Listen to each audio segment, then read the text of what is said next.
Kitchen. ഞാനിവിടെ നിന്ന് നാടൻ രീതിയിൽ ഐക്കോറ തേങ്ങ വറുത്തരച്ച കറിയാണ് ഉണ്ടാക്കാൻ പോകുന്നത്. ഐക്കോറ തേങ്ങ വറുത്തരച്ച് വയ്ക്കാനുള്ള കറിയാണ് ഉണ്ടാക്കാൻ പോകുന്നത്. ഇതിലുള്ള തേങ്ങ, കുറച്ച് തേങ്ങ, 2 വേപ്പിൻ്റെ ഇല, പിന്നെ ചെറിയ ഉള്ളി, പിന്നെ ഒരു 2 കഷ്ണം വെളുത്തുള്ളി, ചെറിയ 3 കഷ്ണം ഇഞ്ചി, ഒരു പെരുംജീരകം എല്ലാം കൂടിയിട്ട് വറുക്കണേ. നന്നായി തോക്ക വറുക്കണ്ട, ഒരുവിധം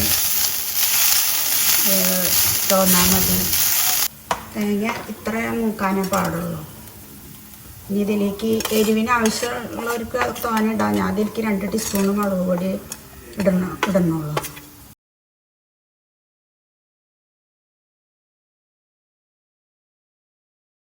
ഒരു ടീസ്പൂൺ മല്ലിപ്പൊടി. ഇതിൻ്റെ കൂടെ ഒരു നുള്ള് മഞ്ഞൾപ്പൊടിയും ഇട്ട് ഒന്ന് ചൂടാക്കുക. അപ്പോൾ വറവായിട്ടുണ്ട്. ഇനി ഇത് ചൂടാറിയിട്ട് മിക്സിയിലിട്ട് അരയ്ക്കാം. തേങ്ങ വറുത്ത് അരച്ച് കഴിഞ്ഞത് ചട്ടിയിലോട്ട് ഒഴിക്കണം. ഇതിലോട്ട് 4 കഷ്ണം കുടംപുളി ഇട്ടുണ്ട്, പിന്നെ ഒരു പച്ചമുളക് ഒഴിച്ചിടുന്നുണ്ട്, ഉപ്പിട്ടു, മിക്സി കഴുകിയ വെള്ളം ഇതിലേക്ക് പാകത്തിന്, 2 വേപ്പിൻ്റെ ഇല ഇട്ടു. ഗ്യാസ് കത്തിച്ചിട്ടുണ്ട്. ഇത് നന്നായി തിളയ്ക്കട്ടെ. തിളച്ചതിന് ശേഷം മീനിട്ടു.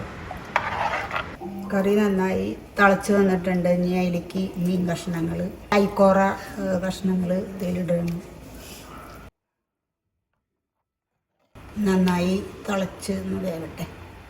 ഐക്കോറ തേങ്ങ വറുത്തരച്ച മീൻ കറി റെഡി ആയിട്ടുണ്ട്. അതിലേക്ക് ഈ ലാസ്റ്റ് ഉള്ളി മൂപ്പിച്ച് ഒഴിക്കാൻ പോവുകയാണ്. ഉള്ളി മൂത്ത് വന്നിട്ടുണ്ട്. അതിലോട്ട് 2 വേപ്പില ഇതിലോട്ട് ഒഴിക്കുകയാണ്. കറി ഐക്കോറ തേങ്ങ വറുത്തരച്ച കറി റെഡി ആയിട്ടുണ്ട്. ഇനി ഗ്യാസ് ഓഫാക്കാം.